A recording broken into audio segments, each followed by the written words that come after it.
us again this morning to another edition of the University Research Training Series organized by the Central Office of Research, the Postgraduate College, and the Postgraduate Student Association of Obafemi Awolowo University, Ile-Ife. It's exciting to be here every Friday to learn new things, to learn new things around research, and to also have some of our questions answered. And today is another day that promises to be exciting. We have a very seasoned scholar that will be taking us today and the next 2 weeks. We have Professor Sani next week, and we have her again in 2 weeks. And I'll not be the one to introduce her. I want to invite the Deputy Vice Chancellor, Research, Innovation and Development, the person of Professor Akani Akinyemi, to welcome us to this session as we allow more people come in, and then so that we can start. Prof, sir. Good morning, sir. Oh, thank you, Dimeji. Thank you for the your consistency and always getting all of us together. So let me welcome every one of us again, wherever we are. Good morning to this the one we called early morning research coffee every Friday. And thanks for those who have been consistent on this platform. So today we have one of our erudite scholars who currently is a professor at the Obafemi Awolowo University. She's the current head of Human Nutrition and Dietetics at the Faculty of Basic Medical Sciences, OAU, in person of Professor Olumakaye. Professor Olumakaye will be talking to us today again about research ethics. For those of us who are here about 5 Fridays ago, we listened to Professor Mrs. Fatuse, who started, on this particular topic. So we are again going to learn more, in terms of ethics. As we mentioned that time, the respect that we earn as researchers, either within ourselves or from the lens of the public, is because of the value system, the ethics that guides what we do. So I'm sure that today, again, we will be listening to an erudite scholar, a scholar par excellence, in person of Professor Olumakaye, who will be taking us through this very important topic for the next 45 minutes. Professor Olumakaye, we are privileged to have you, and now the floor is yours. And let me encourage all those who have joined, either from within OAU or outside OAU. Please take your jotter, take your pen, as we used to say, so that then you can pick your 2 cubes of sugar to sweeten your coffee this morning. Professor Olumakaye, over to you, man. Good morning, sir. The DVC Research, Innovation and Development, and the team at COR office. Can you hear me? Good morning, everyone. Good morning, ma. We can hear you clearly. Good morning. I must apologize that I've been battling with my webcam for the past 20 minutes. I joined the call, but unfortunately, I don't know what went wrong this morning. The devil is a liar. This has never happened, but it's okay. At least we can hear my voice now. Let me share my screen.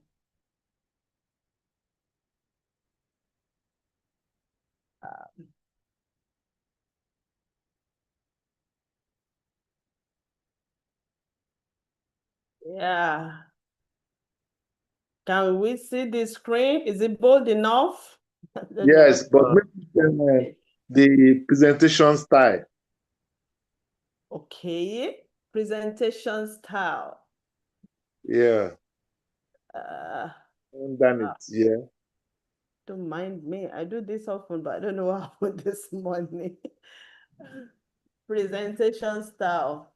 Go down. Maybe can you try Down, down, down. Yes, ma'am. You can bring your arrow towards the Zoom part to the lower right. To the So screen. you see the Zoom minus and plus the icon before it. Yeah, yeah. Lower right. Lower Yes. right. Yes, ma'am. Your lower right. We can't see your arrow again. So, or you can just click slideshow at the top of the screen. At the top of your, yes, just click slideshow, man. Oh, That's this where is you embarrassing this morning. I'm so sorry. I don't know what So- happened. There you have home, insert, design, transition, animations, then slideshow. Yeah, I do that. I do that often. Okay, should I Sorry, stop ma, why sharing? can't you press F5? F5. F5. Okay. Yes, ma'am. Just press F5. Yes, you can do Alt F5. Try that. Alt F5. So I have to up my game in. Oh shit. F5. It's not working. It's not. Oh. Yeah, maybe my Just click on slideshow at the top of the screen, man. Then it should be in slideshow. It's Okay. the easiest way. No, go up. Yeah, that is transition, then animations, then slideshow. Yes. Okay. So from beginning. Oh, don't mind me.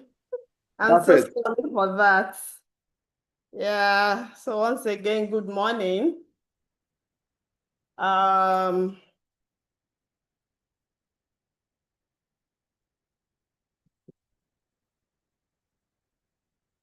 We are talking of fundamental principles of research ethics. And thanks for the opportunity to share this with the university community. I'm so sorry, this is not the best of my slide designs, but I just have to work on this overnight because I got the information very late.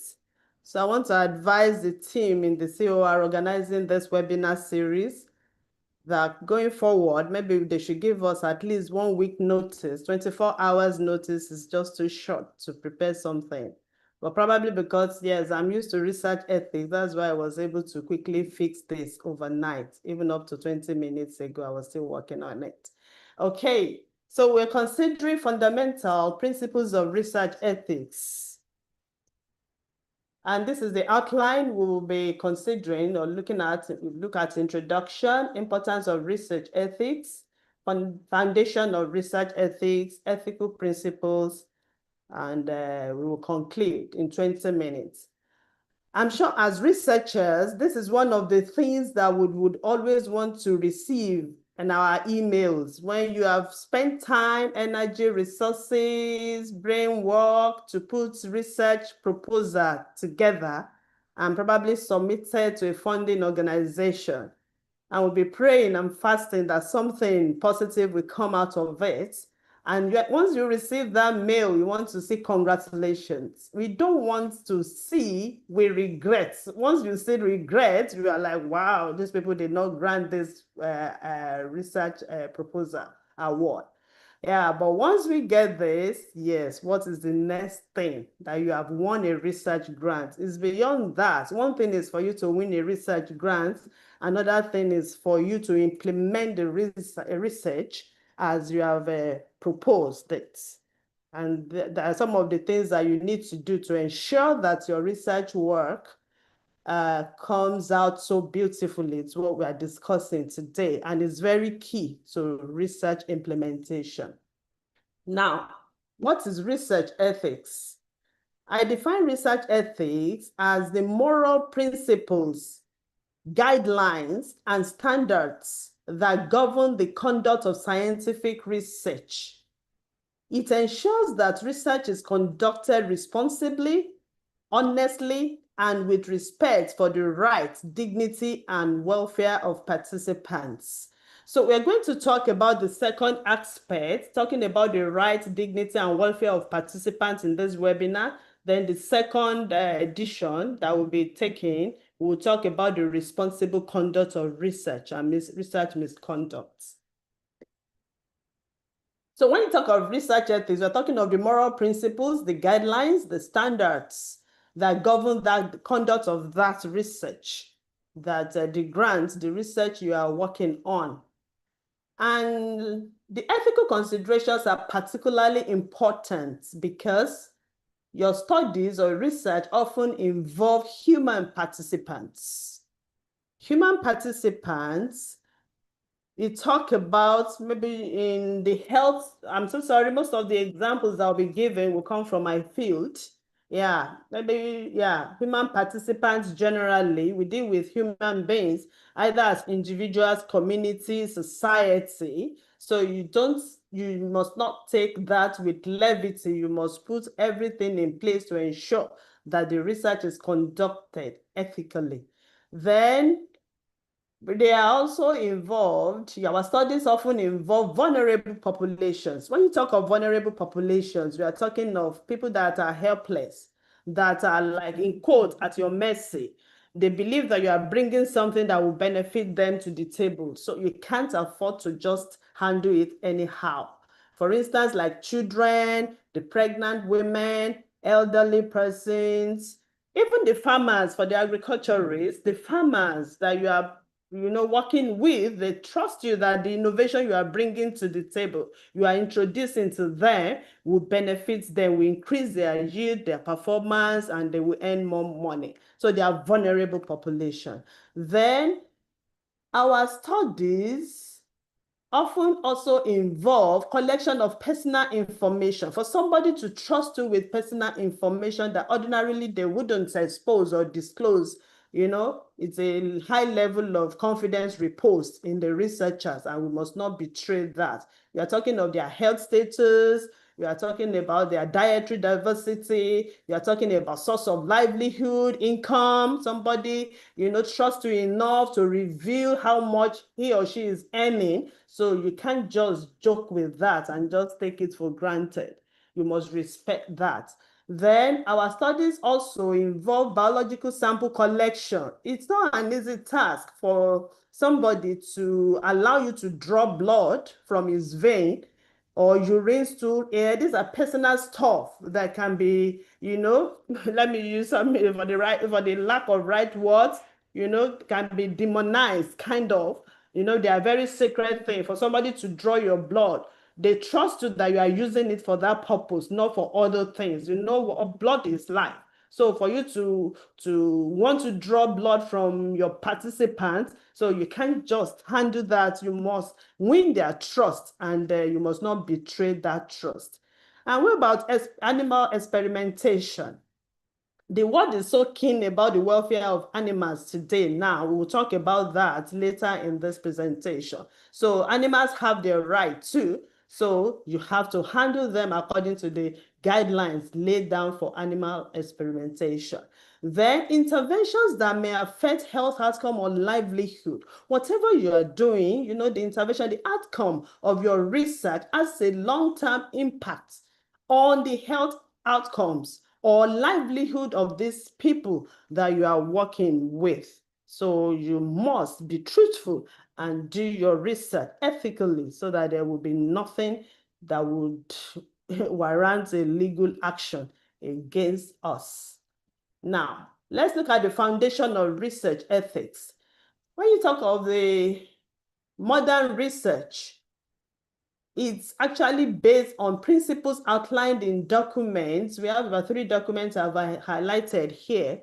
We have the Nuremberg Code.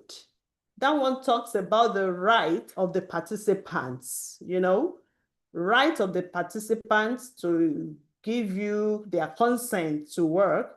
Then we talk about the Declaration of Helsinki and the Belmont Report. We will talk about all of this in a while. These are the foundation, at least for them to have, for the World Ethical Organization to have come up with this. That means they have discovered that there are so many anomalies happening in research climb that has to be guided by code of conduct. And most of the time, if you are very observant in recent times, the publications, when you submit an article for publication, there is always high impact journals. There is always a place where they will tell you to declare whether you comply with the Helsinki declaration. And you have to check that box that yes, and that is the confidence. Because they were not there when you conducted your research, but they want to believe that, okay, you comply with any of these regulations and you must declare that in your publication. Now, let's talk about the major ethical principles that we're considering today. Number one, respect for persons. You know, autonomy is very key. This principle recognizes the right of individuals to make informed decisions regarding participation in research. That is the respect for the person, the autonomy. You know, the researcher now must provide adequate information.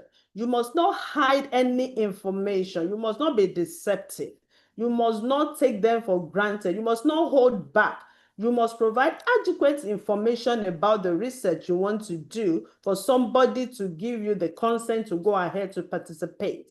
Then allow you as a researcher, you must allow voluntary participation. I'm still talking about respect for persons, you know, voluntary participation. You can't coerce them, you can't force them into doing anything. Then you respect participant decision. If they decide to withdraw midway, you can't hold them bound. They can't sign any bond before they participate in your research. That is why we have what we call the attrition percentage. You know, 10%, 20% above your minimum sample size. So in case anybody decides to withdraw midway, it will not affect your sample size. So yeah, that is what respect for autonomy or for persons, the autonomy talks about. Then let's talk about the beneficence. This one requires researchers to maximize benefits while minimizing risk. Any research we want to conduct, in as much as we want to maximize the benefits, the gain, the outcome, we want something juicy that we can publish, if possible, patent and commercialize that will earn us income, we must always be aware that we must minimize risk, not at the expense of the livelihood, health, or anything that has to impact the participant negatively. Then that means that you must design safe studies. Your study must be very safe, that if it is taken to anywhere in the world, there will be nothing that will mark it down that no, this is not safe for implementation. Then you must prevent physical, psychological, social, or economic harm. You know, that is beneficence that we're talking about. Your research, you must ensure that you prevent physical harm, psychological, social, or economic harm. Not doing something, not introducing an innovation to farmers that at the end of the day will be counterproductive and will reduce the yield and reduce their income for that period. Next time, when you come to them, they will not listen to you. And there is nothing you can do about that. So then you ensure the potential benefits outweigh the risk. The benefits you're going to get from that research you are about to implement or you're implementing, the benefits outweigh risk. Now, let's talk about the non-maleficence. When you talk of non-maleficence, the principle means do not harm. That is what that means. Do not harm. A researcher should avoid physical injury. In the course of implementing your research, you must not inflict any injury on the participant or your respondent. You must not subject them to emotional distress. You know, you must work with them and respect them, honor them. You know, they must not be destroyed or distressed emotionally. In the climb of nutrition research, you must not deprive them nutritionally. Because you want to implement a research, you must not intentionally, as a nutritionist, you know, inflict deficiencies, deprivation, because you want to test something on them that you do with animals. You know, you initiate a disease to test whether a drug will work. You can't do that with human beings. Then the exposure to risk too to unnecessary risk. You must not expose them to unnecessary risk. And the last under the major ethical principle is the justice. Justice. Justice requires fairness in participant selection and distribution of research benefits and burdens. As a researcher, you must avoid exploiting vulnerable populations. You know, we said it earlier on, they are vulnerable people and they trust you because you said you want to do something that will benefit them. So you must not exploit them. So as a researcher, you must avoid exploitation. You must ensure equitable participant selection, no bias. After winning the grant, you told the funders that you are going to conduct the research in a rural environment. Now you have the juicy grant, you have the money. You now decided to go to your own family, your own village, so that they can benefit from it. No, that is not right. That is injustice that you are doing. So all of these things must be put into consideration. Then you must provide equal opportunities for participants. That is why sample selection comes in. You know, selection, you have to lay down the principles, how you are going to select the participants, not bias. There are different ways. That's another topic for another day entirely. Sample size determination and sample size, participant selection. It's a topic that is a huge one. So now let's move on. Now let's talk about informed consent. I kept talking about the consent of these people, you know, very, very important. And I define informed consent as the voluntary agreement of a participant to take part in research after receiving adequate information about the study. Informed consent, that is it. It is both an ethical and legal requirement. In any research you must conduct that has to do with human being, you must collect or take their informed consent. You must agree, either in written form or in verbal, in accent. We'll talk about that. And what are the components of informed consent? Participants should receive information on the purpose of the study, why the research is being conducted must be told. Then the procedures. You talk about the procedures. That is what participants will be asked to do, what is required of them. You are going to draw blood from them. You have to tell them that we are going to inflict a little pain, to prick a needle into somebody's vein. Of course, you will feel some pain. So you must not hide that information. And some will withdraw because they don't want to, they hate injections or any other thing that you want to do, depending. Sorry, I'm giving examples from my field. Then risk. Possible discomfort or dangers, minimal ones that they may be exposed to in the course of conducting. These are some of the things that must be in your informed consent. Then most importantly, the benefits, the potential gains to participants or the society, or to the respondent or to the community. So you let them know the benefits. And we said it earlier on that the benefits must outweigh the risk.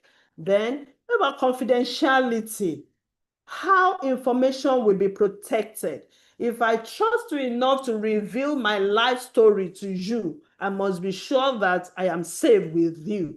So, and that is integrity. We'll talk about that in the next webinar that I'm going to present. So confidentiality, how information will be protected. Then voluntary participation, that is freedom to participate or decline. I think I've mentioned that earlier.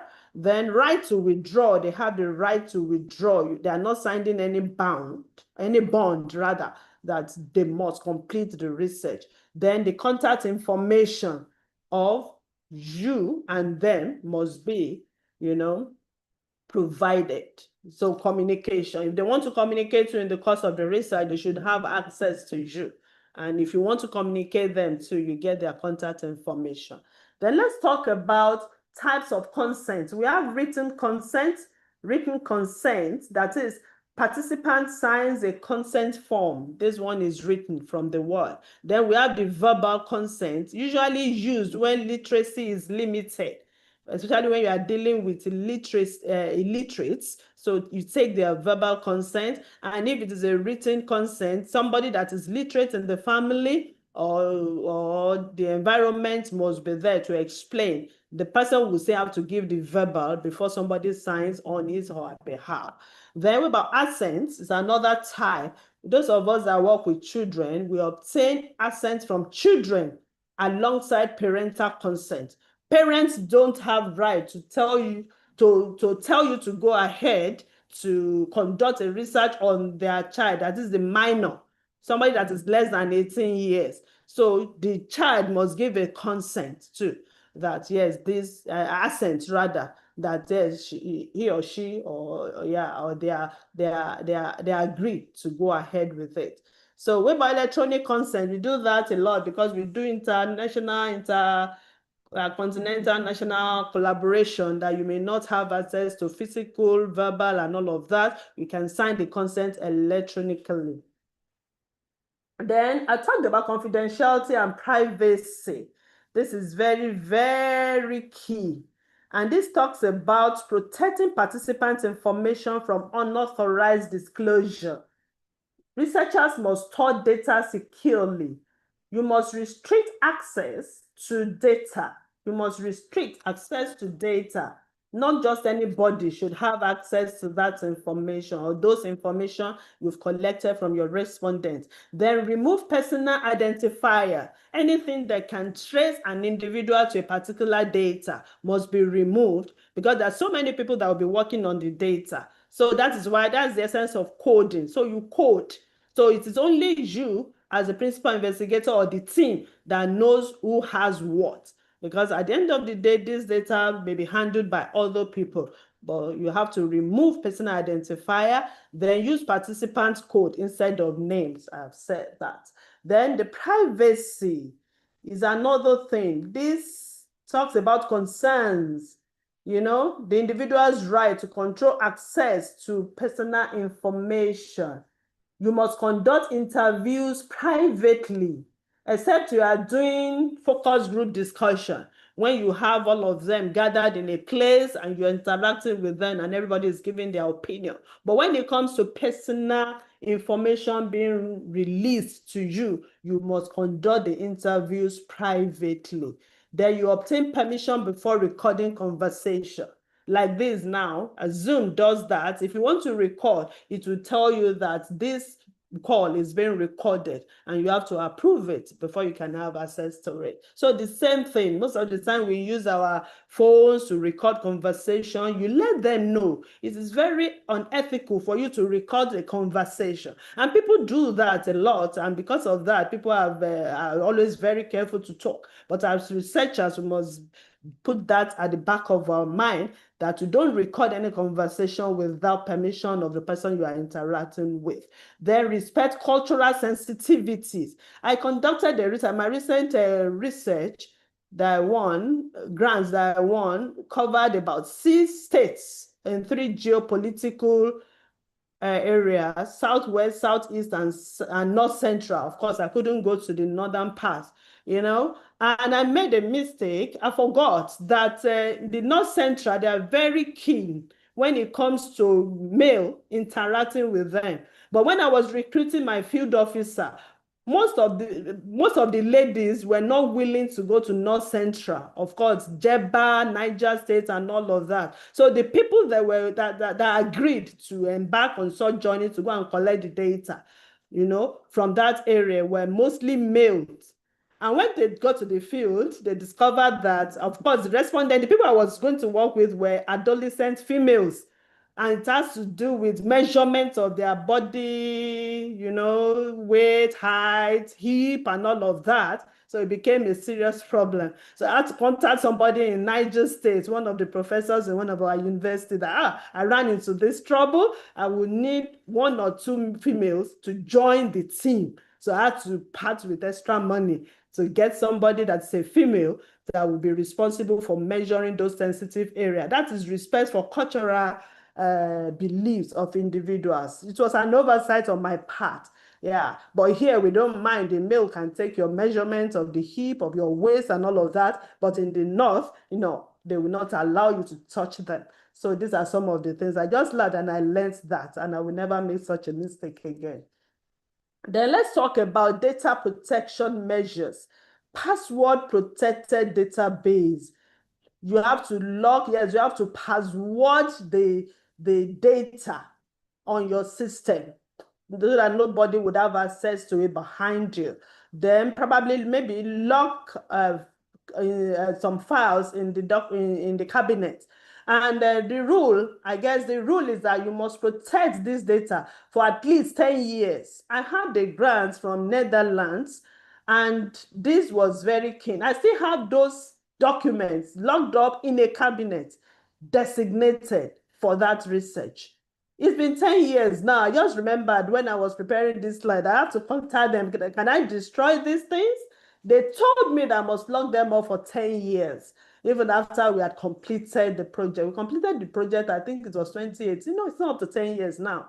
It was 2015 to 2018. And we're in 2026, so I still have 2 more years to protect and lock up those files in the cabinet. So data encryption, of course, this one's everybody knows about that. Anonymization of records, then limited data access. These are the ways by which you protect the data. Now, let's talk about the ethical approval procedure. Before beginning research involving humans or animals, ethical approval must be obtained. And we have the Institutional Review Board or the Research Ethics Committees all over institutions. In OAU, we have our own in Public Health Institute of Public Health in the College of Health Sciences, but I think it has been decentralized now. The COR team will tell us. I remember we're discussing decentralizing it. We have in the teaching hospital, we have in the IPH, and their name is Health Research and Ethics Committee, and they meet every month. So you have to, I think before the 7th day of the month, you must submit your application for them to take it and give you your certificate to go ahead to conduct the research. Then what are the steps in obtaining ethical approval? Step 1, you have to prepare your research proposal. Of course, now that you have won the grants, so you have the research proposal, you know, that you submitted, and you know what that means. I don't want to go into details. It's not for this presentation. Then step 2, develop the ethical documents. Is there, you have to download this from their website in the OAU site. Then you fill the information in the documents, that's all. Then you submit application. It's just a copy and paste thing that you have in your proposal, just for them to take a second look that you are going to do something right, the protocols, very important. Then you submit the application, the ethical committee will review it, then it will be approved, then you are issued a certificate with a number which you can quote anytime you are asked to declare the ethical consideration you use in the conduct of that research, especially when you are publishing the article. Then it is the duty of the ethical committee to monitor. They monitor you, but do we do that? That's a challenge to our university. After approval, I don't think the committee monitors the project again.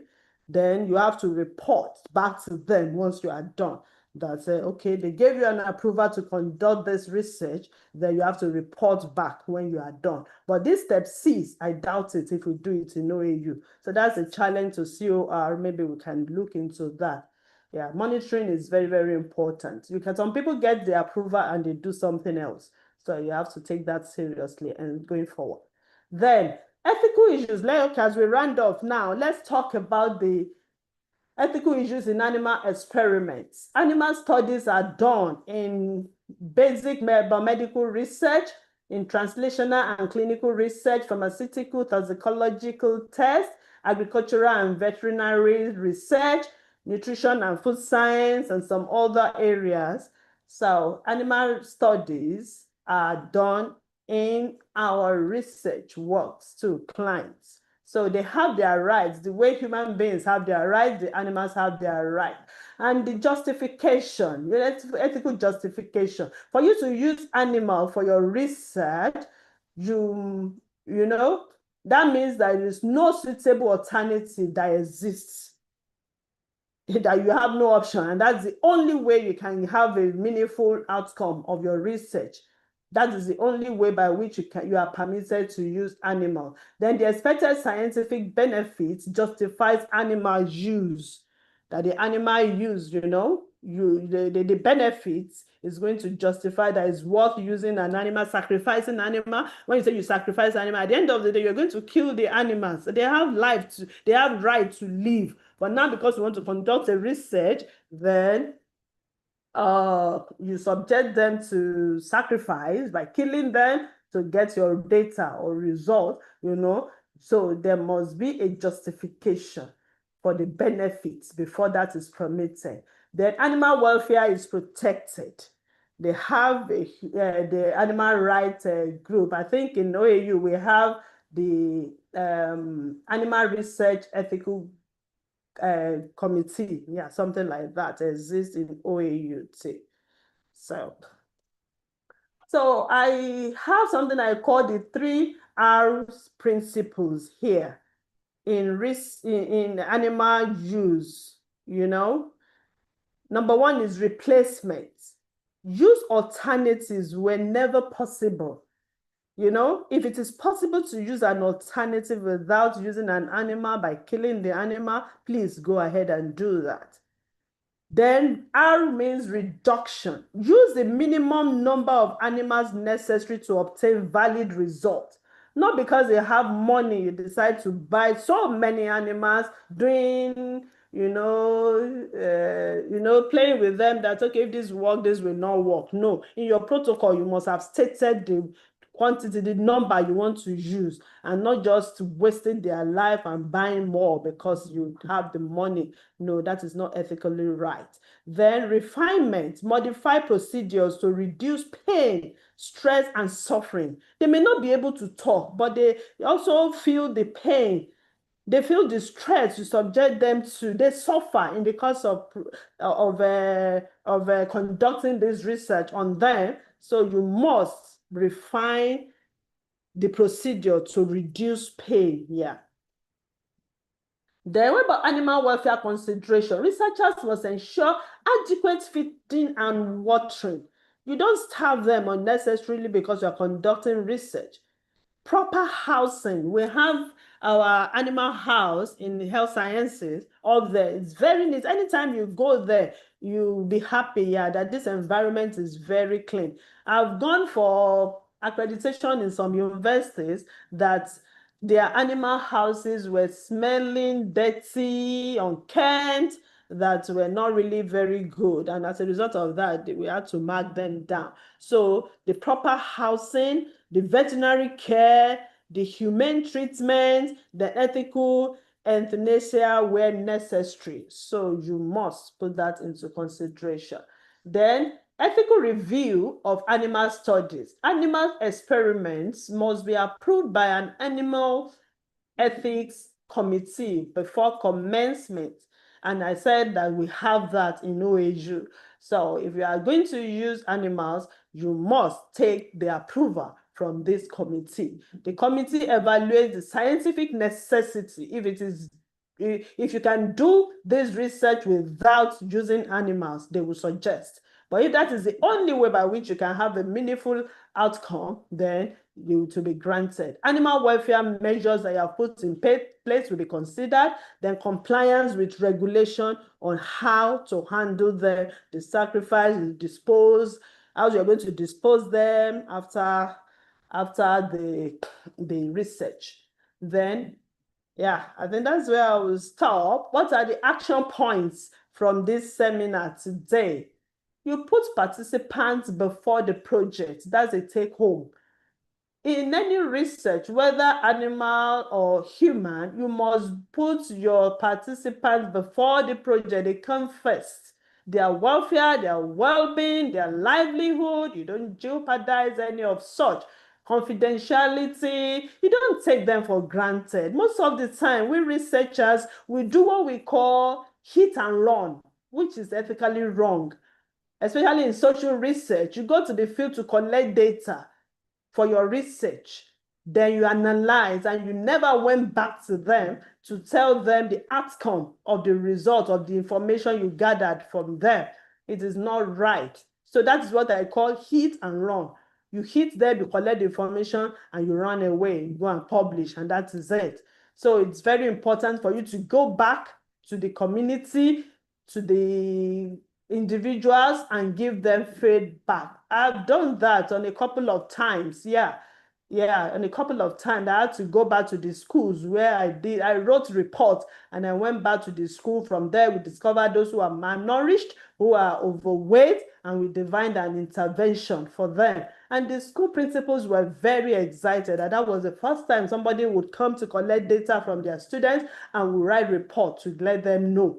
And we invited those students, we told them what they needed to do, then we recruited them for the second phase of the study for the intervention we designed. Not just collecting the data for the purpose of publication, and you never went back to them. So put participants before the project. The essence of conducting your research is for them to benefit.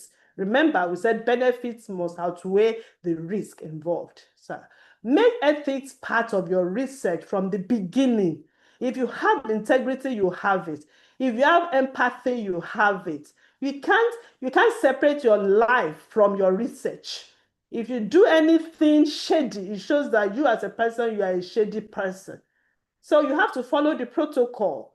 The system is in place for you to do the right thing. Explore the system, ask questions. Nobody would deny you of your research. They will only guide you and make it better if you go through the right route to do the right thing. And you'll be happy at the end of the day. The process may be long, but at least it's worth waiting for. So instead of working from answer to the question, some students do that. They rush to the field. When they come back, they discover that they've not collected the right data, they've not done the right thing, and you now be helping them. Instead of sending back to the field or to the lab or to the farm to do whatever, you now be working from answer to question, which is not right. It's ethically very wrong. So be patient enough. If your protocol is correct, is right, and is done perfectly, then the implementation will be seamless. Then maintain integrity throughout the research process. I've talked about this, so very important. Commit to continuous learning and ethical responsibility. We want to thank the COR. At least the big research policy of those days have been broken down into standalone policies now. So you can ask the heads of departments or go to the COR office. You have them there. So depending on what the data protection, misconduct in research, animal welfare, data, all of these things have been broken down. So you can take time and just read them, and then you would add knowledge to your research, whatever. So commit to continuous learning and ethical responsibility. And I must thank the team for putting this together. This is part of the continuous learning and ethical responsibility. So my take home now, good research advances knowledge, but ethical research advances humanity. Yes, one thing is for you to conduct good research. Yeah, you advance your knowledge, but ethical research will advance humanity. Ethics is not a hurdle to cross. No, in research, it is a foundation of credible, impactful, and trustworthy science. So you should be bold enough to defend whatever you do anywhere in the world if you do the right thing. And thank you for giving me this opportunity to add my own voice to the story of research ethics. Thank you.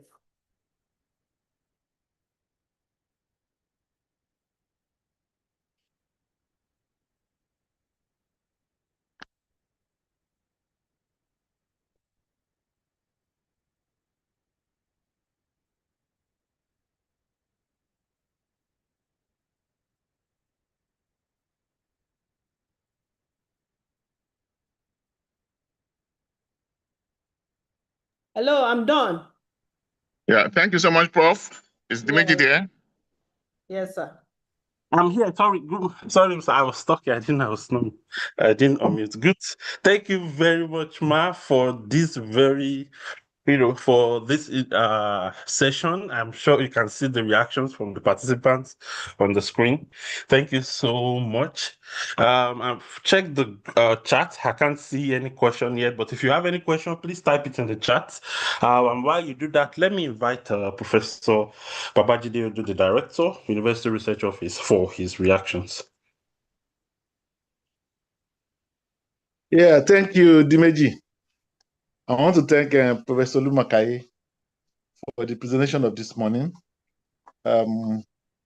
She's been one of the F1s in the university that has been helping the COR in most of our, publications. Those materials, the guidelines, the policies. She's been very helpful. I want to thank you most sincerely for this presentation this morning, and for having a very good interest in the affairs of research administrations in the university. So thank you so much for this presentation. Thank you.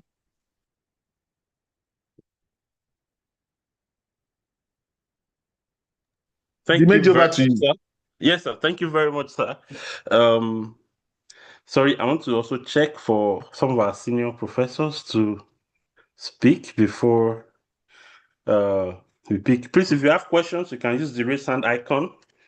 You can use the raise hand icon, or you can use the chat section so we can read your question now. Although we still have another session in 2 weeks on this, and she already mentioned the focus. But then I'm trying to see if Professor Oluwaranti is here. Okay. Let me read the question while we try to identify the. Let me read the question from E. Adeyemi. I think Professor Adeyemi. There is a place Professor Lumakayi mentioned no injury to the participants. What of in cases where blood samples might be needed? Prof. Ma, this is a question for you, ma. Yeah, that is just a protocol, a procedure. It's not necessarily inflicting injury. It is normal. Even when you're sick and you go to the hospital, they draw blood. When you're sick, they want to treat you, they can give you injection. Those are just little discomfort. I mentioned it. You let them know. Even when you go to the hospital and they want to draw your blood, they would tell you ethically. They would have to tell you that, okay, it's going to pain you just a little, just a prick. They can even distract your attention so that you won't even feel the pain. That is not inflicting injury. That's not injury. Injury is when you do something that could cause probably a severe disability for a while. You conduct a research and the person becomes paralyzed, and you are sure the person that will get over it, or the broken limbs, broken whatever, or you deprive the person of nutrients that is needed for that period. Those are injuries that we're talking about. But pricking needles, it's no injury, it's just discomforts. Thank you. Thank you very much, Ma. And I'm happy to say that we have our provost for the postgraduate college in the house. Prof, I would like to have your reaction, sir, before we move to the next question, sir.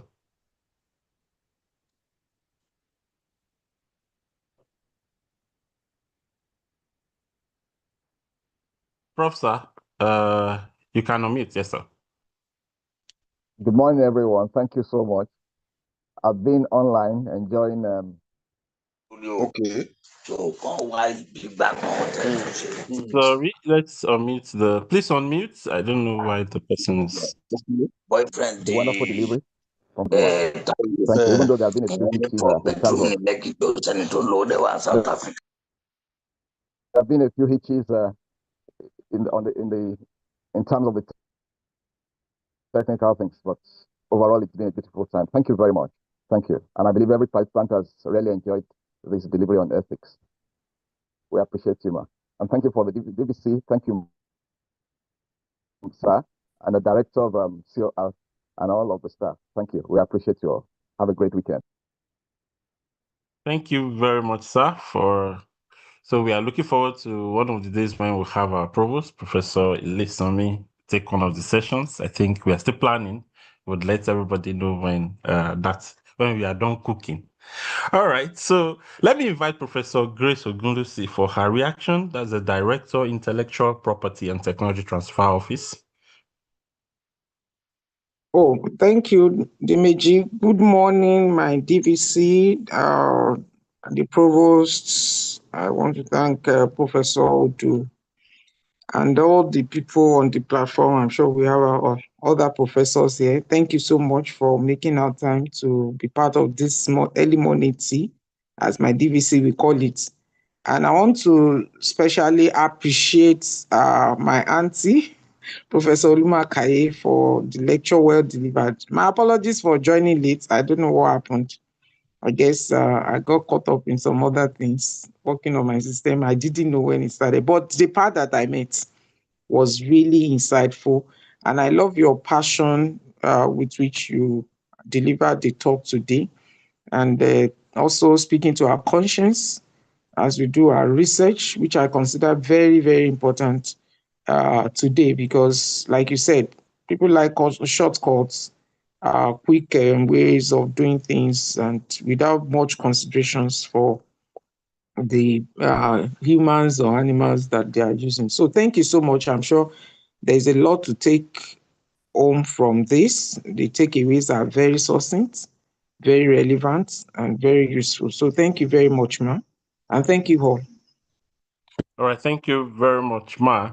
Ma, Olufemi Aluko is asking that, is there a definite timeline for feedback to participants? And I think this means that when you, after collecting data from a group of people, is there a timeline for the period between which you conclude the study and that you provide a feedback to them? Over to you, Ma. There is no known timeline, but I'm talking of the ideal. Once you are done, probably, of course, because of what you have found out, you want to take the project to another level. You know, there's always a place of further research. And from what you find out from the field, it could form the foundation for a new research. So, of course, that will motivate you to go back, because you want to go back to them to continue that study. And if you didn't give them feedback, then they would not listen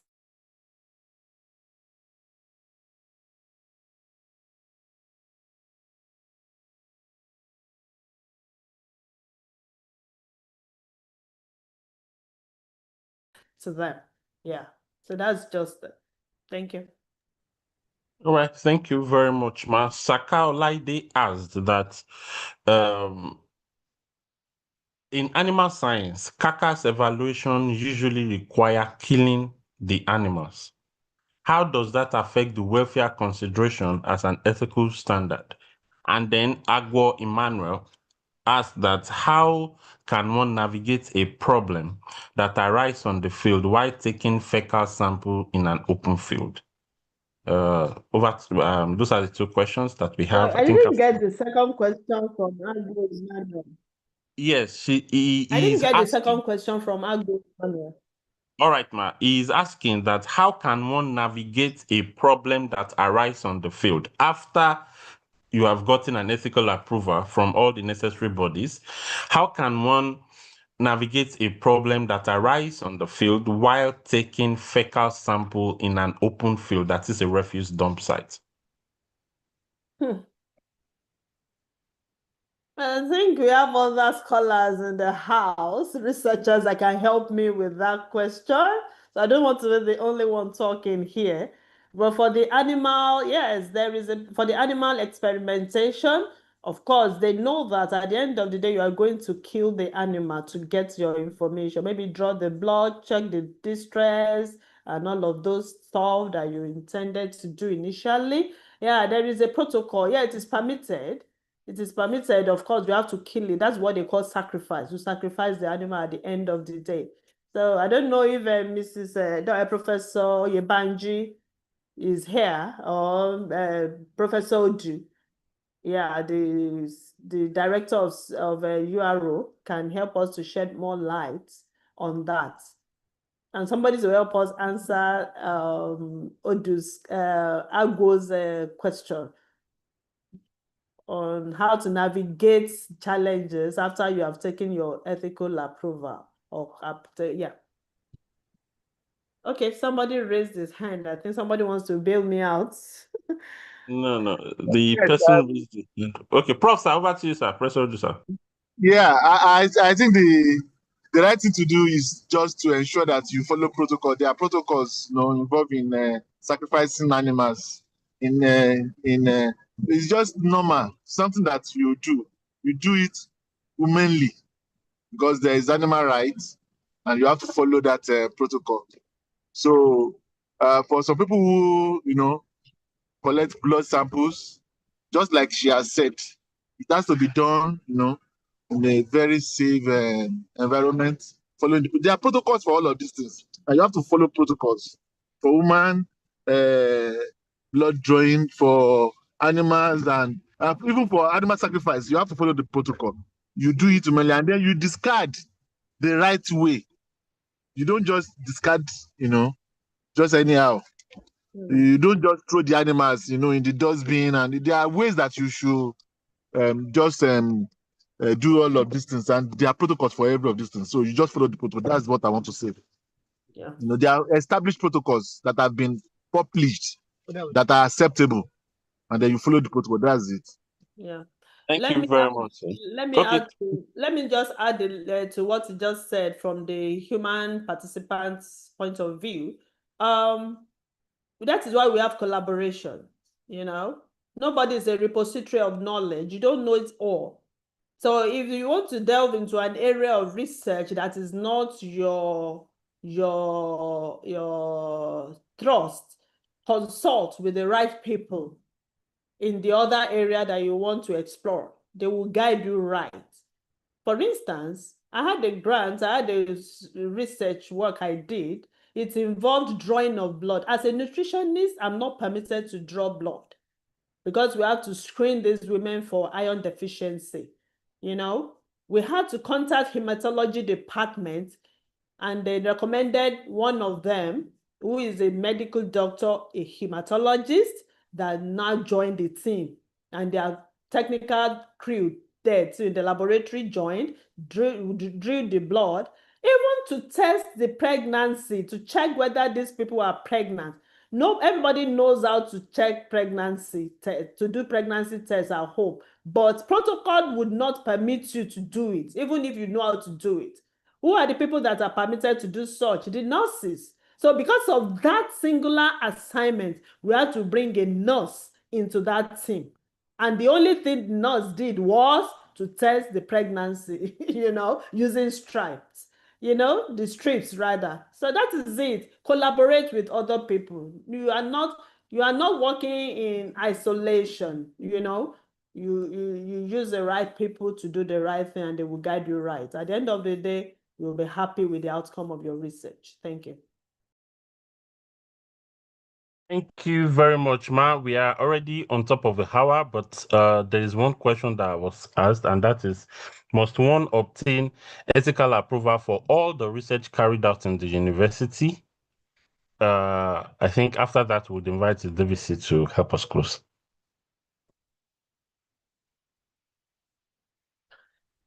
Can you hear me, Ma? Yes, Okay. yeah. I'm just thinking, I don't know, maybe the CRO team can help us. There are different research areas. I only know of my own.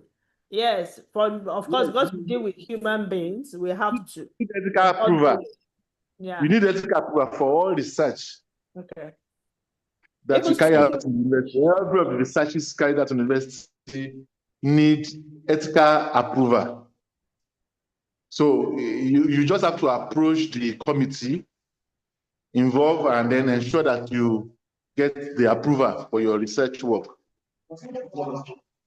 So, all right, thank you. Then I mentioned something because of the presentation that we need clarification from the team, the COR team, whether the ethical committees have been decentralized like we recommended for science, for art, for social, all of these things. Because the one we use is in IPH, but for those in arts, in social sciences and others, do they have their own route, or is the same IPH? Yeah, we are working on it. We already we have done that already, but we are working on it. They have not been, operationalized because of the certification. So we are working on that, and very soon. But the head is still at the IPH. Professor Patterson is still the head, the chairperson for the University Ethical Committee, but we are working on it. But the different units have their own, the different subcommittees have their own chairpersons. So, but we are working on it. Very soon we will inform the university community. So thank you. Thank you very much, sir. At this point, I think we'll still have another session in the next 2 weeks. So for those who have questions, and then to have access to the recording, just go to our YouTube channel and search for OOU Central Office of Research, and then go to the live section, and you'll find the recording for this session and then for all that sessions we've had in the past. So that way you can have access to watching this over again, listening to our facilitator over and over again. And then for in the next 2 weeks, we will be able to have more time to answer some other questions. And I think some of the questions we may be asking now may also be answered in that session. So we are sorry that we will not be able to take all of these questions. We are already past the hour, and we apologize for this. Let me invite the Deputy Vice Chancellor, Research, Innovation and Development for his comments. And please, Xiaomi 221 something, sorry, we don't know your name, so it is not easy to invite you to speak. We're sorry. All right, sir. Over to you, sir. Well, thank you. Again, let me sincerely appreciate Professor Lumakai. I've been listening to lectures on ethical issues for many years. I don't think I've listened to one better than this, particularly drawing on our personal experiences. So, Prof, we sincerely want to appreciate you. Thank you for this very beautiful lecture. We are grateful and looking forward to the one that we'll be having next week. Again, for our early careers, people who are here, my colleagues, I usually advise that you make sure that you take your 2 cubes of sugar. For me, the first thing I had today was that ethical issues in research is not a subject, it's the overall thing, from the thinking through to the final implementation of whatever thing that we do. So please hold that very, very dearly. And the second thing again that I had today is to say that it applies to every field. So irrespective of the field that you are in, please try to learn more about the details of the ethical processes that are applied to your own field. As Professor Odu rightly mentioned, every research that will be taken seriously must pass through the ethical processes. You can do your research that you don't want to be taken seriously. Well, that's not considered to be a good research. In the world of science today, you cannot publish any research without the clearance of a standard, well-recognized ethical board. So on that note, again, I want to sincerely thank everyone and to sincerely appreciate our speaker for the day and all our professors who joined to make this platform a very interesting and a very important one. Thank you so much, and again, see you next week, Friday. Thanks. Thank you very much, sir, and see you all next week, Friday. Same link and same time, 8 to 9 a.m. Thank you.